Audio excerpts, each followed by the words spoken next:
This is a blessing to Manchester United. Listen, Man United at Old Trafford against Arsenal, the first game for Ruben Amorim in his full season as Manchester United coach, given all the full backing by Ineos. These guys, Sir Dave Brailsford and Sir Jim Ratcliffe, have pulled out of the club, handed it over to these four guys to make it work, and now your first fixture is against Arsenal, public enemy number one. I think for me, this game is such a blessing to Man United in ways you might not understand, but if you stick with me, you will get what I mean. Like, share, and subscribe, and drop down a comment now and let me know what you feel about this fixture and whether you think it's good for Man United or it's unnecessary early pressure into the season. I don't look at it like that at all. It's a huge, huge opportunity for Manchester United to start off so early. But you have a big time opportunity yourself if you watch me here on the United Sport or on my other channels in Dibayuka and TikTok and everywhere. You do know you've got a huge opportunity, a life-changing opportunity to learn how the internet pays. In this day and age, people are killing it on the internet. The internet is not just a place for you to go and enjoy social media and stuff. Go there looking for money. You will get it in legal, practical ways so easily. Learn how it's done so that you start earning or start growing your money. And maybe in less than a year, you could be, quitting your job and working from home. Yes, I mean it, guys. I mean it. Come and learn how the internet pays. Not these get rich quick, as comes. No, it's proper. You're putting in the work, but you're guaranteed you're going to earn. Just get to understand how it works. I'm waiting for you. The number is down there on your screen. Thank you guys in Nigeria. Some of you are struggling to be able to send your registration fee, but I think if you put in the work, you figure it out, because many people have sent money, some through mobile money, some through the bank transfer, others through Western Union, which I think is the easiest probably.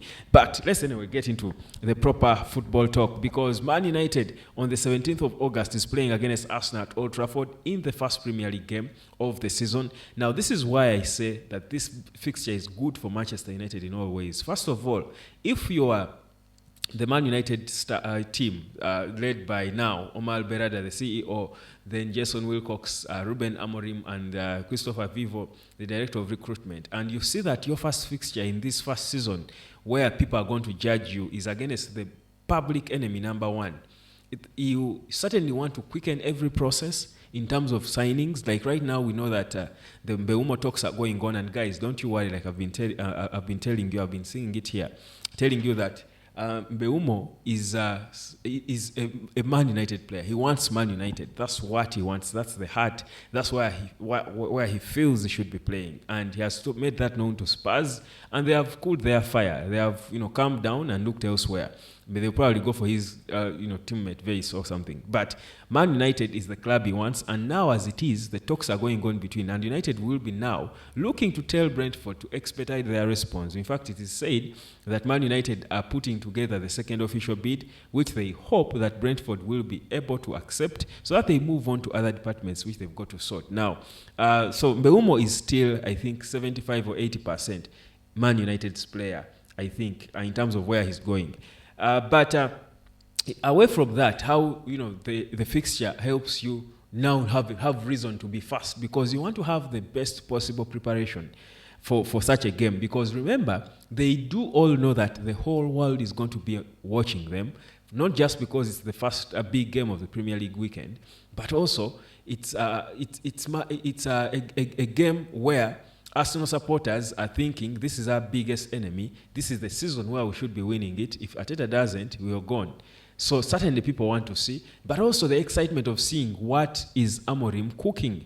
How is it going to look, the system they are playing with his first full signings, first full summer transfer window of Ineos. These are their players, their signings, and their 3-4-2-1. How does it really play? Now, this is the proper game you want to judge it. So it's a huge high-pressure game. All eyes on the game. For the Premier League, it's a huge win. They're going to make a lot of money. It's said the viewership was down a bit in the last season, especially for most of these small clubs. United still contributed in the drop in the viewership, because many United supporters have dropped their passion for the club and, not want...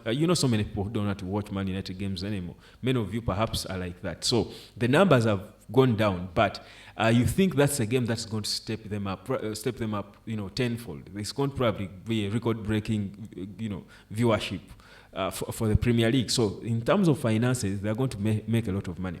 But most importantly for me, for Manchester United, this game is so important because if you've been preparing your Man United for a new season with new signings, you brought in Cunha, Mbeumo, a striker who I think will either be Osimhen or either Osimhen or Echitike. Could even be Gyökeres. He's not done. Could even be Gyökeres. I'm just saying. Now, whichever striker they will get, then you've got Emi Martinez in between the sticks. You've got, Cunha and Mbeumo. You've got Ahmad firing high and riding. Bruno captain playing with players of his level. If it works, if you beat Arsenal, if Man United whitewashes Arsenal at Old Trafford in front of the home supporters, that will be such a beautiful way to start off this rebuild because it's going to build confidence in the entire team, in all the players, in the fan base, in the ownership. Everybody is going to know because Arsenal is among the top 2 teams in the Premier League.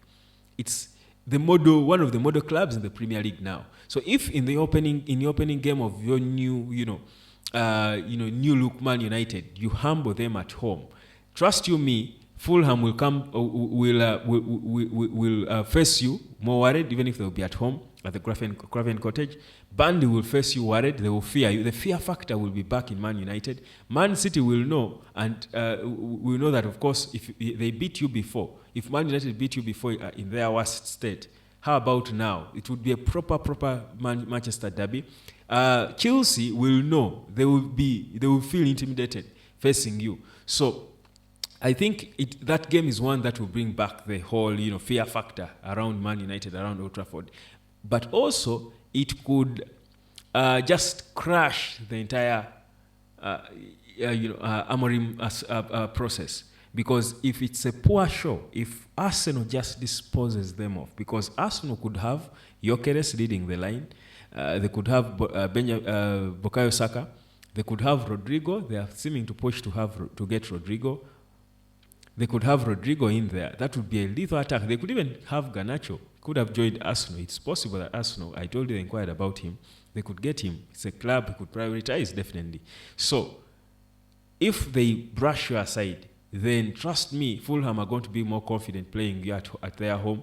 Burnley will come again and, boss you. Then Man City certainly will have you for dinner. Chucky is all inspired, wants to destroy United, a bit of a revenge for him. Pep Guardiola just certainly wants to revenge and put you where you belong. Chelsea, certainly with what they are building and how much time they have had with their players now, all these talented kids, the Estevaos they are bringing in, you're seeing Pedro stepping up his game. They can't really have you for dinner because they saw the loopholes. You did not make any statement in your first game against Arsenal. So for me, that's a very important game for Man United. As a positive guy, I'm hoping that United destroys Arsenal and sends a message to the rest, bring back the fear factor in United, but even most importantly, at Old Trafford, because guys, in the past seasons, small little clubs that have no right getting a draw against Man United at Old Trafford were beating us 4-0 at home or giving us a proper run for our money at home at Old Trafford. Little teams, Brighton, Fulham, these small clubs were giving us a proper ride for our money in our yard at what should be a fortress. That's the game that's going to bring us our tag as an unbeatable at home, as a difficult club at home. That's the game that's going to make Old Trafford a fortress again. Either it's going to bring that back or it's going to crush us completely. So very important game, all eyes on it. So that's why after that fixture coming out and Man United learning about it, they should be expediting every process. And I love now that it's public, it's known that Man United are looking to let go completely of Jadon Sancho.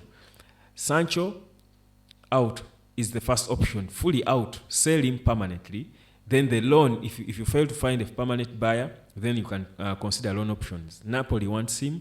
How serious they are will depend on what bid they offer. The issue might not be how much money. they pay for him, because Man United will take 25 million pounds because that was the obligation that Chelsea had to pay. They've made 5 already, so maybe 30 million in total. Clubs can pay 30 million. Napoli can afford to pay 30 million. The issue is his wages. The boy wants to keep his wages high as they are. Chelsea wanted to keep him, but on a reduced wage. He said no. They paid 5 million, sent him back to United, back to sender. So it could be that, because this boy is stubborn. He's saying, I'm not taking a pay cut. Is he going to go to Saudi? Saudi clubs, certainly Al Hilal, can come with their money. But Aston Villa, are they going to afford? If Chelsea can't afford those wages, is Aston Villa going to afford paying nearly £300,000 per week for Jadon Sancho? Only Crazy United back then could do that. So they need now to quicken these processes. I think move players out, be clear. Is Onana staying? Are you bringing Emi Martinez as the number one or Onana as the backup? Bayindio leaving? Quicken these processes, clear the squad, and focus on preparations, because the season is so early for Man United. That Arsenal game has come quite too early, but could be a blessing. If we use it right, if it goes well, if we prepare for it well, we can certainly beat Arsenal. We proper beat Arsenal. Even in our worst at times, we beat them. But if we prepare well for that game, it's going to launch us off in a very good manner. I'll tell you, if we whitewash Arsenal and brush them aside, Man United will be proper contenders for top 4. Proper. That's the confidence they will need to if they can only maintain the hunger. And I'm sure Ruben Amorim and his team have been so clear in terms of knowing which profiles to keep, let go of, and bring in, as they try to bring back that character about Man United. That character in the team, that fear factor in each and every player's face. That's something I'm sure they have really paid close attention to. So that's, for me, what I think about the first 5 fixtures for Man United. Let me know what you think about them. Crazy, tough fixtures they look, but the first one will determine how the rest of them go for Amorim and his team. I'm certain it will look good. Mbeumo is ours, guys. It's on. Don't you be scared about Tottenham. Come on, it's Tottenham. They can't do nothing. But which striker is Man United going to go for? Or will they go for the backup plan of Joshua Zirkzee, Kip Hoyland, and Chido Obi? Trust him, sign a goalkeeper and a midfielder maybe, and go see how it goes. Thomas Partey is a free agent. Just a reminder, as I remind you to come learn how to earn online. Cheers.